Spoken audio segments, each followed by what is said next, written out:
Ang mabuting balita ng Panginoon ayon kay San Juan.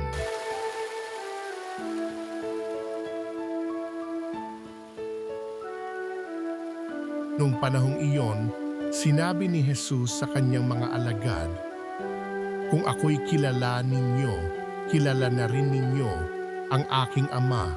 Mula ngayon ay kilala na ninyo siya at inyong nakita." Sinabi sa kanya ni Felipe, "Panginoon, ipakita po ninyo sa amin ang Ama at masisiyahan na kami." Sumagot si Jesus, "Matagal na ninyo akong kasama, Felipe. Diya't hindi mo pa ako nakikilala? Ang nakakita sa akin ay nakakita na sa Ama. Bakit mo sinasabing, ipakita mo sa amin ang Ama? Hindi ka ba naniniwalang ako'y sumasa Ama at ang Ama'y sumasa akin?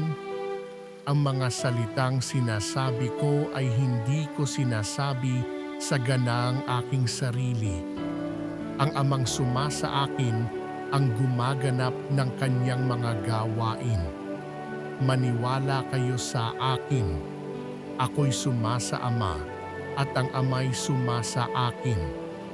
Kung ayaw ninyong maniwala sa sinasabi ko, maniwala kayo dahil sa mga gawang ito.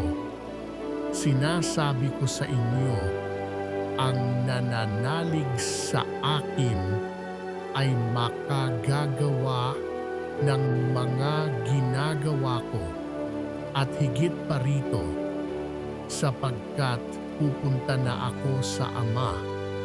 At anumang hilingin ninyo sa Ama sa aking pangalan ay gagawin ko, upang maparangalan ang Ama sa pamamagitan ng Anak.